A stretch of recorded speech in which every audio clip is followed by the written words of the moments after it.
Hello दोस्तों, स्वागत है आज के इस नए वीडियो में।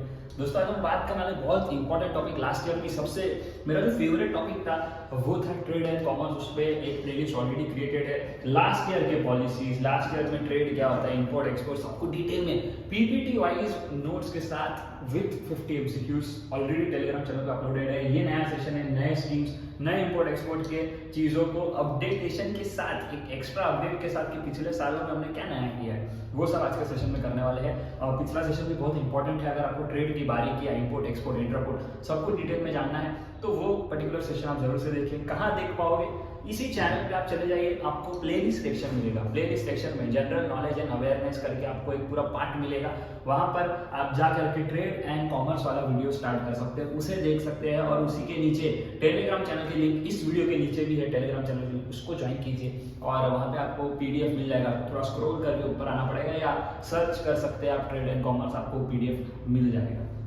हाँ, तो आप जल्दी से जाके वो डाउनलोड कीजिए और उससे भी अपनी प्रिपरेशन स्टार्ट कीजिए। बाकी सारे सब्जेक्ट्स का भी सिमिलर प्लेलिस्ट क्रिएटेड है और सारे के सारे नोट्स अपडेटेड टेलीग्राम चैनल पे। आप चाहे तो मुझे इंस्टाग्राम के जरिए भी फॉलो कर सकते हैं। इंस्टाग्राम पे मैं कोई भी नई सीटी की अपडेट्स रहती है तो वहाँ पर भी सबसे पहले पोस्ट करता हूँ, उसके बाद उसकी वीडियो आती है, तो आप उस पर रह सकते हैं एक्टिवली। मैं काफ़ी सारी और चीज़ें भी उस पर अपने स्टोरीज के जरिए बताने की कोशिश करता हूँ, तो आप एक अप टू डेट रह सकते हैं, मेरे अदर साइट्स को एक्सप्लोर कर सकते हैं और साथ ही साथ तो मुझे अपनी इस जर्नी में सपोर्ट कर सकते हैं। बाकी कोई भी क्वेरी हो तो आप इंस्टाग्राम के जरिए, कमेंट सेक्शन के जरिए मुझे बिंदास पूछ सकते हैं। चलिए सेशन को शुरू करते हैं।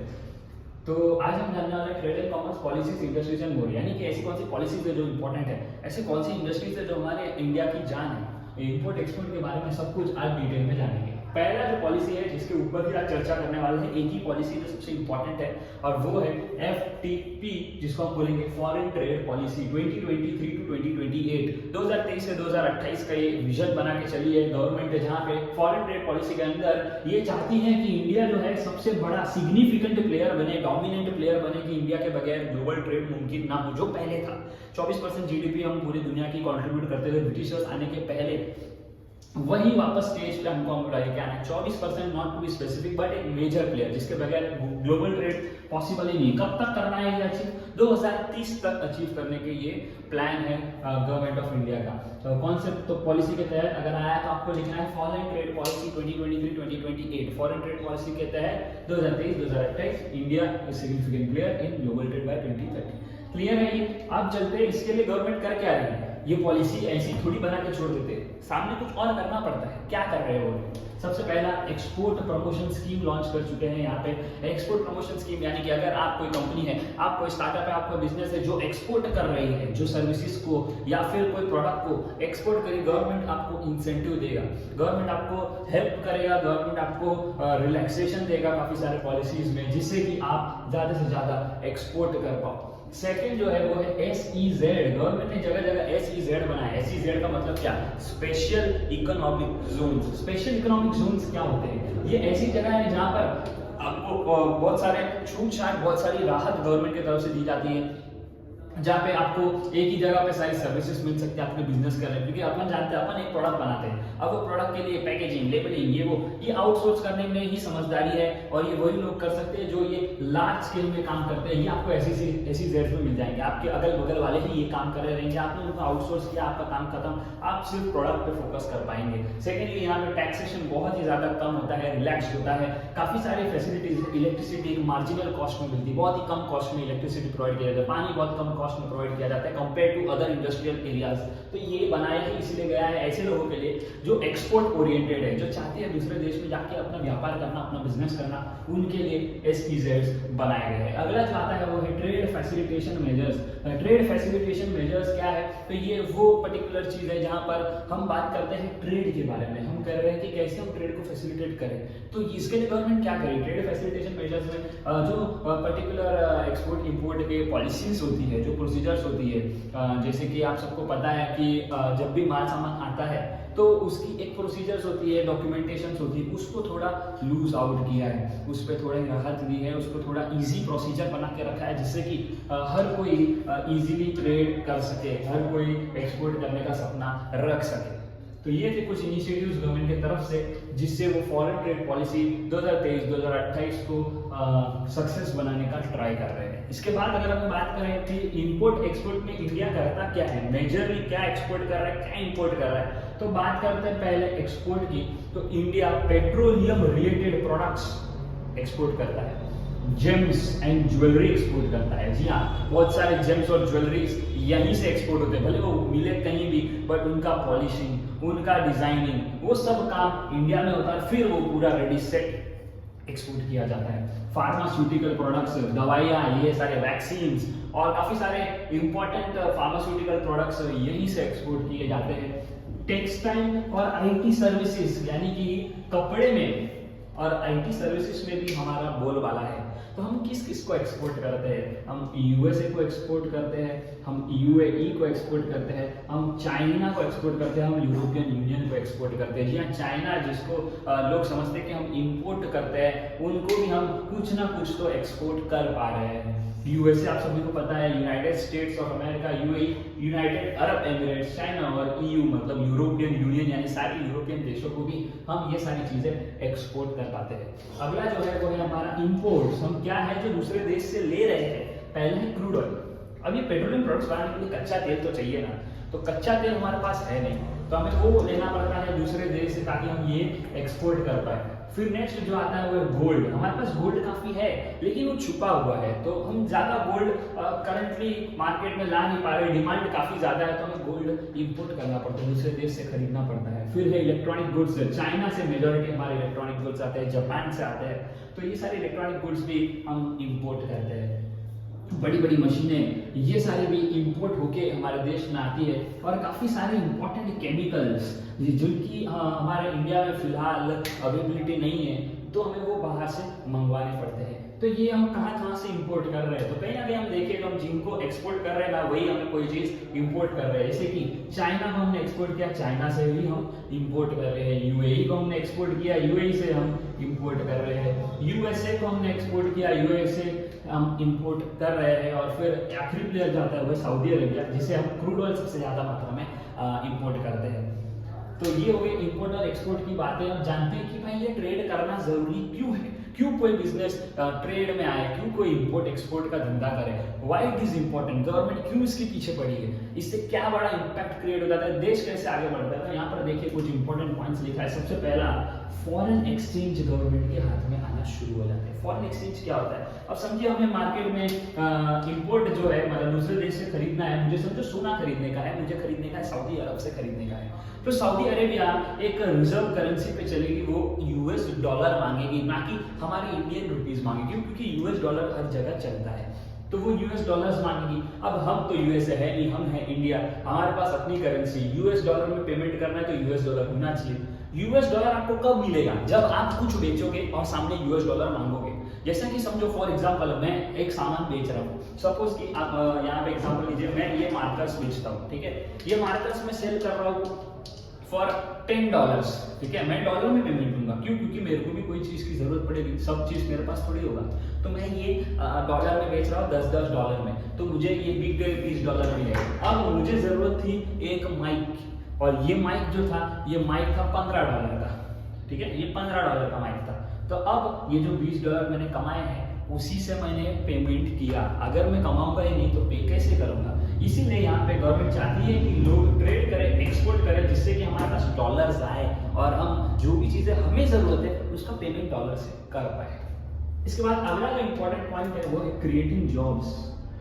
जब हम एक्सपोर्ट करते हैं ना, तो अभी नए नई जगह पे हमारे लोग को हमें भेजना जरूरी पड़ता है। हमारा बिजनेस जब बढ़ता है, हमारा वर्क प्रेशर बढ़ता है, तो हम नए नए लोग को हायर करते हैं। इससे क्या होता है? जॉब्स क्रिएट होती है। जॉब्स क्रिएट होती है, लोगों को एम्प्लॉयमेंट मिलेगा और अनएम्प्लॉयमेंट कहीं ना कहीं टैकल हो जाता है, देश डेवलप करने लग जाता है। फिर है प्रमोटिंग टेक्नोलॉजिकल एडवांसमेंट। जब हम एक्सपोर्ट करते हैं, हम जब देखते हैं उस देश में हमारा प्रोडक्ट कैसा सर्व कर रहा है, तो हम वहाँ के कॉम्पिटिटर्स को भी क्लोजली ऑब्जर्व करते हैं। फॉर एग्जांपल, अगर मैं फोन बेच रहा हूँ दूसरे मार्केट में, मैं अफ्रीका में जाके फोन बेच रहा हूँ, मुझे ही देख के बाकी प्लेयर्स भी वहाँ पे आए, या वहाँ पे पहले से कोई प्लेयर्स थे, वो क्या टेक्नोलॉजी यूज कर रहे हैं, वो क्या ऐसा कर रहे हैं, वो मेरा नजर रहेगा हमेशा, जिससे कि अगर कोई देश में बढ़िया टेक्नोलॉजी आती है, मैं उसको रेप्लिकेट कर सकता हूँ और सेम चीज़ अपने देश में भी लागू कर सकता हूँ। तो उससे बाकी देश के जो टेक्नोलॉजिकल एडवांसमेंट्स है वो मेरे देश में आ सकते हैं वाया ये ट्रेडिंग एक्टिविटीज।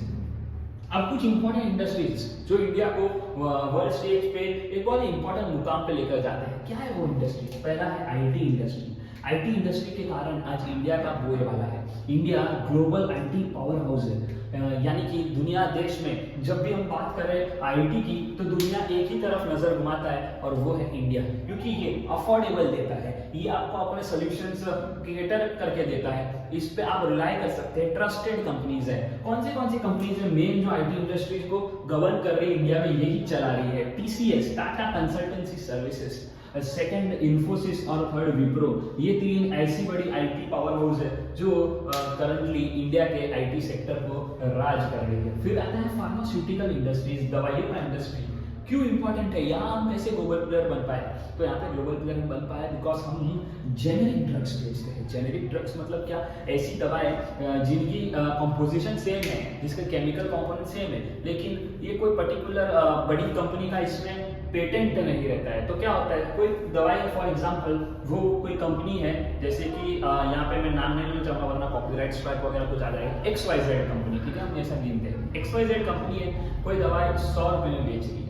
अब वो दवाई बनाने का खर्चा उतना है ही नहीं, बट क्योंकि वो कंपनी ने इतना रिसर्च एंड डेवलपमेंट किया है तो वो अपने प्राइस पे बेच रही है कि भाई हमको तो 100 में ही बेचना है। बट ये दवाई बहुत इंपॉर्टेंट है, तो उसका कॉम्पोजिशन हमें पता चल गया है, या इंडिया में ये दवाई का कॉम्पोजिशन किसी ने क्रैक कर लिया है, तब ये लोग बाकी सारी कंपनीज क्या करती है, उस पर्टिकुलर कॉम्पोजिशन का रेप्लिकेट कर देती है और वो दवाई 100 रुपये की जगह अब सिर्फ 15 या 20 रुपये में बेच रही है। आप देख सकते हैं कितना बड़ा फर्क आ जाता है, कितना एक्सेसिबल हो जाता है ये सारी दवाइयाँ जब ये कॉस्ट इतना % गिर जाती है। तो जेनेरिक ड्रग्स में इंडिया बहुत बड़ा प्लेयर है। जहाँ की महंगाई इतना बढ़ रही है, जहाँ पे लोग लूटपाट कर रहे हैं, जहाँ पे हेल्थ केयर इंडस्ट्री को लूटने वाली इंडस्ट्री मानी जाती है, वहीं पे दुनिया को सबसे अफोर्डेबल और सबसे जेनेरिक और क्वालिटी दवाइयाँ इंडिया प्रोवाइड कर रहा है। Generic drugs, vaccines, affordable medicine हम दुनिया को दे पा रहे हैं, जिससे कि अफ्रीका जैसे कुछ कॉन्टिनेंट में गरीब देश ऐसे हैं जो भी दवाई हमारे से एक्सपोर्ट करके आज अपने हेल्थ केयर सेक्टर को ग्रो कर पा रहे हैं, अपने पब्लिक हेल्थ को सुधार पा रहे हैं और देश की ओवरऑल हेल्थ को सुधार पा रहे हैं, बिकॉज हम उतना अफोर्डेबल, उतना एक्सेसिबल और उतना अच्छे दवाई प्रोवाइड कर पा रहे हैं। ठीक है, अगला है ऑटोमोबाइल इंडस्ट्री। ऑटोमोबाइल इंडस्ट्री क्या है? तो इंडिया है लार्जेस्ट इन द वर्ल्ड, सबसे बड़ा मार्केट है ऑटोमोबाइल इंडस्ट्री का इंडिया में, उतना बड़ा पावर हम रखते हैं। कौन है बड़े player? Maruti Suzuki, Hyundai, Tata Motors, ये बड़े प्लेयर्स हैं। अभी महिंद्रा और काफी सारे और किया मोटर्स, ये सब भी आ रहे हैं, लेकिन ये सालों साल जुड़े बोल वाले हाथी है जो पूरी इंडस्ट्री को गवर्न कर रहे हैं और इन्हीं के कारण इंडिया की automobile industry largest in the world है। इवन अपन ऑटोमोबाइल्स एक्सपोर्ट भी करते हैं। जब हम 2 व्हीलर्स की बात करें तो पूरा का पूरा अफ्रीका आज टीवीएस और बजाज के ऑटोज और बाइक्स चला रहे हैं, क्योंकि ये क्वालिटी प्रोडक्ट्स है, सस्ते दाम में है, लंबे समय तक चलते हैं। फिर आता है हमारा टेक्सटाइल्स। टेक्सटाइल में इंडिया बहुत आगे है। As old Indus valley civilisation और सिल्क रूट से हम इस चीज में आगे हैं। अभी ये कैसे हो पा रहा है? सबसे पहले एक्सपोर्ट हम बहुत कर पा रहे हैं इसमें, ठीक है। सेकेंडली रूरल एरियाज जो है उनके वर्कर से ये टेक्सटाइल के काम में लगे रहते हैं, तो उनसे उनका एम्प्लॉयमेंट बढ़ता है, ठीक है। रूरल जगह में पैसा जा रहा है, उनकी स्टैंडर्ड ऑफ लिविंग बढ़ती है, लोग एम्पावर होते हैं, अच्छा घर बना पाते हैं, अपना अच्छा विलेज घर बना पाते हैं और एक्सपोर्ट भी बढ़ रहा है। तो ये इंडस्ट्री बहुत इंपॉर्टेंट है बिकॉज इसमें गांव के लोगों का इन्वॉल्वमेंट बहुत ज्यादा है। कौन से इंपॉर्टेंट लोकेशन है जिनके कारण टेक्सटाइल इंडस्ट्री हमारी बेस्ट चल रही है? वो है तिरुपुर। तिरुपुर सबसे बड़ा एक पॉइंट माना जाता है टेक्सटाइल के मार्केट में। सेकंड जो आता है वो है सूरत और तीसरा है भीलवाड़ा। तो अगर आप भी इंपोर्ट या एक्सपोर्ट का बिजनेस करने का प्लान कर रहे हैं इन टेक्सटाइल मार्केट, तो ये 3 जगह है जहां से आप अपना सोर्सिंग कर सकते हैं और फिर उसको अपने हिसाब से कस्टमाइज करवा के एक्सपोर्ट के बिजनेस में घुस सकते हैं। इवन रिटेल के बिजनेस में भी यही 3 पॉइंट है जहां से आपको ऐसे प्राइस में प्रोडक्ट मिलेगा जो दुनिया में या इंडिया में कहीं नहीं मिलता है। फिर आता है हमारा लास्ट सेक्टर जो है एग्रीकल्चरल सेक्टर। एग्रीकल्चरल सेक्टर में एक इंपॉर्टेंट पार्ट ये है कि रूरल जो लोग हैं वो टेक्सटाइल में तो काम करते ही करते हैं, लेकिन अपने इंडिया का मैक्सिमम पॉपुलेशन रूरल इंडस्ट्री में काम करता है। रूरल इंडस्ट्री में काम करता है और रूरल इंडस्ट्री में सबसे ज्यादा लोग यही काम है, क्योंकि क्या है ना, देखिए इंडिया में थोड़ी स्किलफुलनेस की कमी है। गांव वगैरह में हम स्किलफुलनेस नहीं कर पाते हैं, इतना ज़्यादा स्किल रहती नहीं है। सालों से हमारे पास खेत पड़ा हुआ रहता है या फिर हमें खेती ही सिखाई जाती है, तो लोग इसी फील्ड में जाना पसंद करते हैं कि भाई अपनी खेत पड़ी हुई है, चलो खेती कर रहे हैं, थोड़ा बहुत बेच लेंगे, थोड़ा बहुत खुद ही खा लेंगे। तो मैक्सिमम लोग इसी में एम्प्लॉय है। Rice, wheat, sugar, cotton, pulses, ये सारी चीजें हम मेजॉरिटी प्रोड्यूस कर पा रहे हैं। Rice, wheat, sugar cane, cotton, pulses बहुत इंपॉर्टेंट चीजें हैं। यहाँ पे देखो राइस का डिमांड बहुत ज्यादा होता है, हर कोई खाता है। वीट है, हर कोई खाता है। शुगर केन के बगैर शुगर बन ही नहीं सकता। कॉटन, पल्सेस, ये सारी इंपॉर्टेंट चीजें हम लार्ज स्केल पे उगाते हैं, इवन एक्सपोर्ट भी करते हैं। तो ये है कुछ 5 की इंडस्ट्रीज जो इंडिया के लिए बहुत इंपॉर्टेंट है। इसमें से अगर एक भी कुछ नेगेटिव ग्रोथ में चला जाता है तो बहुत बड़ा प्रॉब्लम क्रिएट हो सकता है। लास्ट जो टॉपिक है आज का वो है की बिजनेस पर्सनालिटीज। इन लोगों की वजह से कहीं ना कहीं ये इंडस्ट्रीज चल पा रही है। ये जो हमारा एम है ट्रेड एंड कॉमर्स का, फॉरेन ट्रेड पॉलिसी का, वो इन पर निर्भर रहता है। पहला जो सबसे बड़ा पर्सनालिटी है जिनको हम सब जानते हैं, जो हमें कुछ ही समय पहले छोड़कर चले गए हैं, वो है Ratan Tata ji. Ratan Tata ji was the chairman of Tata conglomerate, यानी टाटा ग्रुप के चेयरमैन ये रह चुके हैं थे। अभी जो नेक्स्ट पर्सनालिटी है Mukesh Ambani, MD of Reliance industries. तो रिलायंस इंडस्ट्रीज को चलाने वाला करता धरता मुकेश अंबानी कितना विजनरी सोच रखता है, सभी को पता है। और क्या क्या उन्होंने किया है, हर जगह जहाँ दूसरे बड़ा कॉम्पिटिशन खत्म कर चुके हैं। टेलीकॉम इंडस्ट्री से लेके एनर्जी तक, एनर्जी से लेके उसके बाद ओटीटी तक, हर जगह ये फैल चुके हैं, कहीं ये बाकी नहीं है। सेम टाटा कॉन्ग्लोमरेट का भी हुआ था। गौतम अदानी की जब हम बात करें, chairman of Adani group, same चीज जो रिलायंस कर रहा है वही ये कर रहे हैं। हर सेक्टर में घुस चुके हैं। सीमेंट इंडस्ट्री में तो मोनोपोली क्रिएट कर चुके हैं। ऐसे हमारे गौतम अदानी जी। बात करते हैं नेक्स्ट जो है वो है नंदन नीलेकनी जी। नंदन नीलेकनी जी जो है वो है को फाउंडर ऑफ इन्फोसिस। इन्फोसिस के बारे में हमने यहाँ भी बात की थी, ग्लोबल आईटी पावर हाउस में बहुत बड़े प्लेयर है इन्फोसिस। तो इन्हीं के जो को फाउंडर है वो नंदन नीलेकनी। नंदन नीलेकनी बहुत ही बड़े पर्सनालिटी है और इनके कारण आईटी इंडस्ट्री की हवा चल रही है। अगर ये कुछ भी इन्हें कुछ हो जाता है, इनके विजन के कारण ही आज इंडस्ट्री में आगे जा रही है, कुछ भी प्रॉब्लम यहाँ होता है तो आईटी सेक्टर को बहुत बड़ा झटका लग सकता है। उसके बाद है इंदिरा नूई। इंदिरा नूई जो है उनका हमें बहुत ही ज़्यादा गर्व है, बहुत ज़्यादा स्कूल्स वगैरह सिलेबस में आपको पढ़ाया होगा। इंदिरा नूई आपने कहीं ना कहीं नाम सुना होगा। Farmer CEO of PepsiCo. PepsiCo कितनी बड़ी कंपनी आपको मालूम है? तो पेप्सी की तो पेप्सिको कंपनी, आप लेस खाते हो पेप्सिको कंपनी की है। अब काफ़ी सारे और ड्रिंक्स कंज्यूम करते हो जो अलग अलग ब्रांड के नाम से, लेकिन उसकी पेरेंट कंपनी पेप्सिको है, बहुत बड़ी कंपनी है। उनकी सीईओ हमारी इंडियन थी इंदिरा नूई, और ये भी एक बहुत ही विजनरी, बहुत ही एडवांस पर्सनालिटी हम कह सकते हैं। तो ये है कुछ की बिजनेस पर्सनालिटी जिससे हम इंस्पिरेशन ले सकते हैं, जिससे हम सीख सकते हैं और कहीं ना कहीं फ्यूचर स्टोरी में, इंडिया की ग्रोथ स्टोरी में कहीं ना कहीं हम भी कंट्रीब्यूट कर सकते हैं। तो आई होप आज का लेक्चर आपको बहुत ज़्यादा पसंद आया हो। अगर पसंद आया लाइक करके जरूर बताना, चैनल में नए हो सब्सक्राइब कर दीजिए, बिकॉज ऐसे वीडियोस रोज आते रहते हैं एवरीडे एट 7 PM, संडेज को छोड़ के।